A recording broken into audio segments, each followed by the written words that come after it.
સુરતમાં કાયદો વ્યવસ્થા જળવાઈ રહે તે માટે ડીસીપી ઝોન 6 ના માર્ગદર્શન હેઠળ સચિન વિસ્તારમાં સચિન પોલીસ દ્વારા ફૂટ પેટ્રોલિંગ હાથ ધર્યું હતું। સુરત શહેરમાં કાયદો અને વ્યવસ્થા જળવાઈ રહે તે માટે ડીસીપી ઝોન 6 રાજેશ પરમારના માર્ગદર્શન હેઠળ સચિન પોલીસ દ્વારા સંવેદનશીલ વિસ્તારમાં હાથ ધરવામાં આવ્યું હતું, જેમાં પોલીસે ફૂટ પેટ્રોલિંગ કરવાની સાથે સાથે જ ગુનાહિત ઇતિહાસ ધરાવતા આરોપીઓના ઘરે જઈ સરપ્રાઇઝ ચેકિંગ પર હાથ ધર્યું હતું। કોમ્બિંગની કાર્યવાહી કરવાનો આશય એ છે કે જે વિસ્તારમાં લાગતું હોય કે એમાં ક્રિમિનલ અને એન્ટી સોશિયલ એલિમેન્ટ વધારે હોય, એમાં એમને આઈડેન્ટિફાય કરવાના, એમના ઘરે કોઈ પ્રતિબંધિત ચીજવસ્તુ મળી આવે તો એ અનુસંધાને કાયદા અનુસાર કાર્યવાહી કરવાની, અને એક એન્ટી સોશિયલ એલિમેન્ટ અને ક્રિમિનલ જે એલિમેન્ટ હોય એમનામાં એક મેસેજ જાય કે પોલીસ એક વ્યવસ્થિત મજબૂતાઈથી કામ કરી રહી છે, અને સારા નાગરિકોમાં પણ એક મેસેજ જાય, એમને એક પોઝિટિવ એક એમાં મેસેજ જાય કે પોલીસની પ્રેઝન્સ છે। એ અનુસંધાને આજે સુરત શહેરના સચિન પોલીસ સ્ટેશન વિસ્તારમાં સુડા આવાસમાં કોમ્બિંગની કાર્યવાહી હાથ ધરવામાં આવેલી છે। સચિન પોલીસ સ્ટેશન સિવાય સચિન જીઆઈડીસી, ડિંડોલી અને ભેસ્તાન પોલીસ સ્ટેશનના પણ અધિકારી અને કર્મચારીઓ આ કોમ્બિંગની કાર્યવાહીમાં જોડાયા છે। એજન્ટ મારફતે બેલારુસ ગયેલી મહિલાને એજન્ટે ફસાવી દીધી હતી, જો કે આખરે તે સુરત એરપોર્ટ પર પરત ફરતા આપવીતી કહી હતી। બેલારુસમાં ફસાયેલી નવસારીની મહિલા સુરત એરપોર્ટ પર પહોંચતા જ આપવીતી જણાવી હતી। મહિલાએ કહ્યું હતું કે એજન્ટના કારણે બેલારુસમાં ફસાઈ હતી, સ્ટ્રોબેરી પેકિંગમાં 50 થી 60 હજાર પગારનું કંઈ મોકલી હતી અને બેલારુસમાં જઈ તબેલામાં કામ કરવામાં આવતું હતું અને રહેવાની પણ યોગ્ય સગવડ નહોતી। ભારત પરત ફરીને ખૂબ જ ખુશ થઈ છે।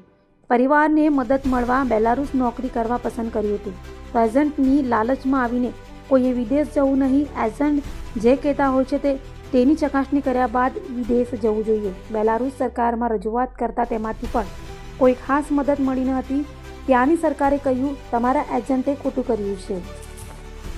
પહેલા જ મહિના હું જે તબેલામાં હતી ને ત્યારે મેં એ લોકોને કોન્ટેક્ટ કરતી હતી કે આ લોકો 3 ઇન્ડિયન છોકરા જતા રહ્યા મારા પાસે હતા, એ હું એકલી જ છું, તો બી એ લોકો માનના નહીં ને કે અત્યારે બીજા આવશે, કોઈ આવ્યા નહીં, તો બી મેં 7-8 દિવસ 5 દિવસ કામ કર્યું ને, બીજા એમ રહી 2-3 દિવસ પછી એ લોકો રાજીનામું મૂકાયું। પછી મેં એમ કીધું કે ભાઈ મને પેલા વિપુલભાઈને કીધું કે તમારી પાસે મને બોલાવી લો, નહીં તો બીજી જગ્યાએ બીજા છે એમની પાસે મને મોકલી આપો। કોઈ મને હરખો જવાબ નહીં આપતા હતા, પ્લસ મેં મિક્સમાં આવ્યો ને પછી મારા હાથે એ લોકો ગમે તેમ બોલવા લાગ્યા કે તબેલામાં ગાયનું દૂધ કાઢાવતા હતા। તમને શું કીધું હતું જોબ માટે? એવું કીધું હતું કે સ્ટ્રોબેરી પેકિંગ ને વેર હાઉસ, મતલબ એમ કેટલો પગાર આપશે એવું કીધું હતું? 70 થી 80 હજાર પગાર કીધું। પછી શું કામ કરાયું? 8 કલાકના ને તબેલામાં દૂધ કાઢવા મોકલી આપ્યા। અમે કઈ ગાયનું કરવા નહીં ગયેલા, અમને કઈ કામ કરવામાં અમને વાંધો નહીં હતો ને, જે કામ કરવા માટે જ ગયેલા અમે છોકરા મૂકીને શાના માટે દેવું કરીને ગયા? અમે બી દેવું કરવાનું। હવે અહીંયા હું આવી છું, દેવું કોણ કરવાનું? પેલા ભાઈ એજન્ટ માટે શું કહેશે? હું એજન્ટ માટે એમ જ કહું કે મને મારા પૈસા મને પૂરા જોઈએ, પ્લસ કે આવી રીતે કોઈને ફસાવતા નહીં ને કોઈની લાઈફ ખરાબ નહીં કરતા। કેટલા રૂપિયા આવ્યા? મેં 5.5 લાખ કેસ આપેલા એજન્ટ। બીજા લોકોને આ રીતના મોકલાય છે એને લઈને શું કહેશો જતા હોય છે? હું તમને આના માટે બીજે નેક્સ્ટ ટાઈમ હું તમને વાત કરીશ કે બીજા ત્યાં બહુ બધા ફસાયેલા છે, અને જે આવીને જાય છે બીજાએ મને હેલ્પ કરી, એ લોકોનું ખોટું એ લોકો નામ બી ખરાબ કરે છે મારા માટે। બીજાને શું સંદેશો આપશો જે આવીને જાય છે અને ખોટું કરે? ના, એજન્ટ લોકોનું કહેલું થોડું બી નહીં માનતા ને એ લોકો ફસાવીને મોકલશે પણ તમારી લાઈફ ત્યાં ખરાબ થઈ જશે। આજે જ મને પ્લેનમાં પંજાબના ને રાજસ્થાનના ને છોકરા લોકો સ્ટુડન્ટમાં ગયેલા ને, એ પોતે કહેતા હતા કે ત્યાંના વ્યક્તિમાં 40,000 ને 50,000 પગાર નથી, તો આપણો તો હું અહીં આટલો બધો, એવી રીતે મને ગુડ કરીને લોકો મને આજે એ કરતા હતા।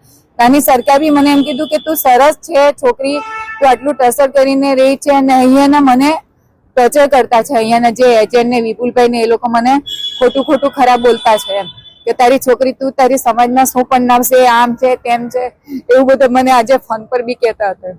એટલે આજે ખુશી કેટલી આવી ગઈ? હા, ખુશી તો આવે ને, હું ઇન્ડિયા આવી છું તો મારા છોકરાને મળીશ, મારી ફેમિલીને મળીશ। તો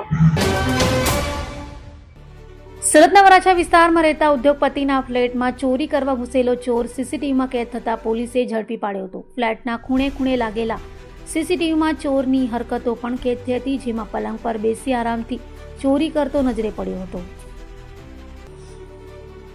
સુરતના વરાછા વિસ્તારમાં રહેતા જાણીતા ઉદ્યોગપતિના ફ્લેટમાં ગત રાત્રે ચોરીની ઘટના બની હતી. ચોર જ્યારે ઘરમાં ઘૂસ્યો ત્યારે તેને બિલકુલ અંદાજ ન હતો કે ઘરના ખૂણે ખૂણામાં છેક બેડરૂમ સુધી સીસીટીવી કેમેરા લગાવેલા હશે. સામાન્ય રીતે સુરક્ષા માટે લોકો હોલ કે ગેલેરીમાં કેમેરા રાખતા હોય છે. ઉદ્યોગપતિની સતર્કતાએ ચોરની મુશ્કેલી વધારી દીધી હતી. પલંગ પર બેસીને આરામથી ચોરી કરી હતી. જે ચોરીની ઘટના બેડરૂમના સીસીટીવીમાં કેદ થઈ હતી. ચોરી કર્યા બાદ ભગવાન કૃષ્ણનું ચિત્ર પણ ફાડ્યું હતું અને ઉદ્યોગપતિના ઘરે ધાડ પાડનારની સ્માર્ટફોને પોલ ખોલી હતી. તો ઉદ્યોગપતિ કેયુર ખેનીના પરિવારને સવારે 8 વાગ્યે ચોરી થઈ હોવાની જાણ થઈ હતી અને તેમણે તાત્કાલિક વરાછા પોલીસનો સંપર્ક કર્યો હતો, જેથી પોલીસે ઘટના સ્થળે પહોંચી સીસીટીવી ફૂટેજ મેળવ્યા હતા અને મોબાઈલ લોકેશનના આધારે તપાસ તેજ કરી પોલીસે સવારે 11 વાગ્યા સુધીમાં તો આરોપીને ઝડપી પાડી જેલના સળિયા પાછળ ધકેલી દીધો હતો.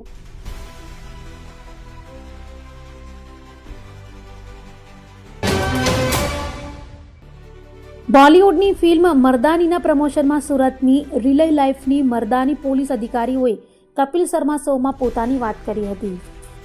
રીલ અને રિયલ લાઈફની મર્દાનીઓ એક મંચ પર જોવા મળી હતી. સુરતના એસીપી મિની જોસેફે રાણી મુખર્જી સામે 5 મર્દાનીની દિલ ધડક કહાની જણાવી હતી. કપિલે પૂછ્યું કે તમારા પતિ હેલ્મેટ વગર પાસે આવે તો શો દરમિયાન સુરતના મહિલા એસીપી મિની જોસેફે ઉપસ્થિત સૌના દિલ જીતી લીધા હતા. અત્યાર સુધી એવો કોઈ બંદો બન્યો નથી જે મારી સામે આ રીતે આવી શકે. ત્યારે રાણી મુખર્જીએ કહ્યું હતું કે વાહ, આ તો એકદમ મર્દાની અંદાજ છે. સુરત પોલીસમાં કાર્યરત એવી 5 મહિલા પોલીસકર્મીની શૌર્યગાથા અસાધારણ હિંમત બતાવીને ગુનેગારોને પાઠ ભણાવ્યો. સમાજમાં ઉમદા ઉદાહરણ પૂરા પાડ્યા હતા.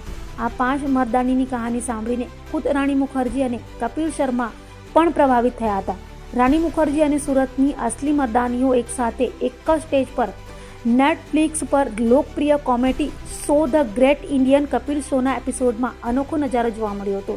સુરતની 30 મહિલા પોલીસ અધિકારીઓ શોમાં વિશેષ અતિથિ તરીકે ઉપસ્થિત રહી હતી, જેમાં સુરત પોલીસ કમિશનર અનુપમસિંહ ગેહલોતના પત્ની સંધ્યા ગેહલોત પણ હાજર રહ્યા હતા. પોલીસ પરિવારોનો સંઘર્ષ અને પોલીસની રાત દિવસની સખત કામગીરી વિશે વિગતવાર ચર્ચા કરી હતી.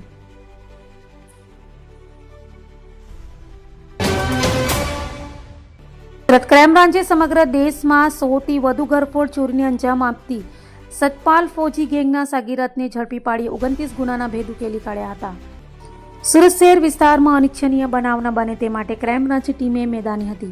ત્યારે ક્રાઇમ બ્રાન્ચની ટીમે બાતમીના આધારે દિનેશ ઉર્ફે લાલજી વૃંદાવન શાહને ઝડપી પાડ્યો હતો. આરોપીની પૂછપરછ કરતા તે વર્ષ 2010માં અમદાવાદ ખાતે બાઇક ચોરીમાં પકડાયો હતો અને જેલમાં થતા ફૂલસિંહ જાટ મારફતે ઘરફોડ ચોરીમાં સંડોવાયેલ સતપાલ ઉર્ફે ફૌજી ઓમપાલસિંહ ચૌહાણ સાથે સંપર્કમાં આવતા ભારતભરમાં 100થી વધુ ઘરફોડ ચોરી કરી હતી.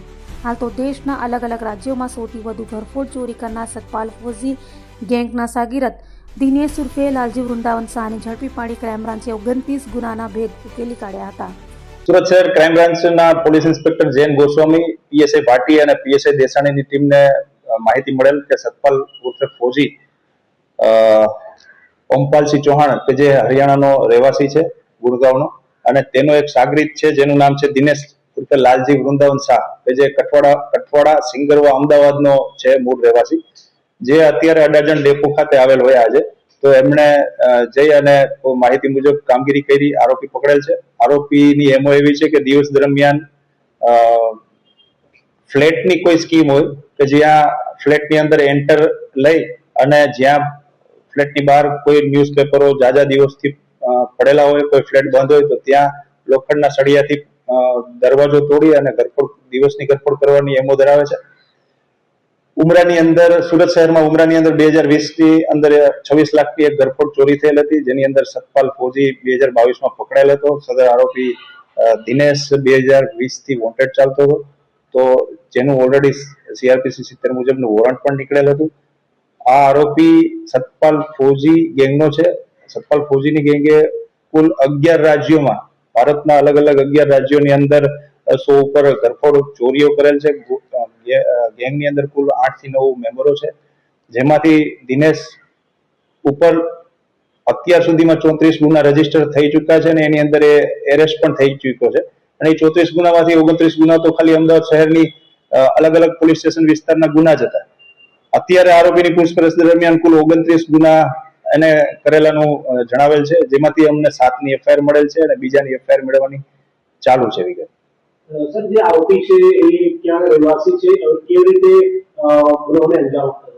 પકડાયેલ આરોપી દિનેશ એ અમદાવાદ સિંગરવા કઠવાડાનો રહેવાસી છે અને એણે અમદાવાદની અંદર પણ કુલ અત્યાર સુધીમાં 29 ગુનાઓ અમદાવાદ સિટીની અંદર કરેલ છે.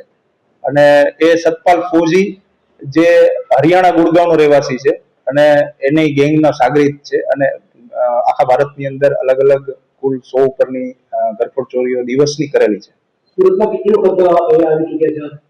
સુરત, ગુજરાતની અંદર સુરતમાં એનો આ એક ઉમરાનો જ ગુનો છે. બાકી અમદાવાદ અને જામનગરના ગુના છે, ગાંધીનગરના ગુના છે. ઉમરાના ગુનામાં જે બધા આરોપી પકડાઈ ગયા છે કે ફરાર છે? એમાં સતપાલ ફૌજી જે મુખ્ય હતો એ 2020 નો ગુનો હતો. 2022 ની અંદર સતપાલ ફૌજી પકડાઈ ચૂક્યો.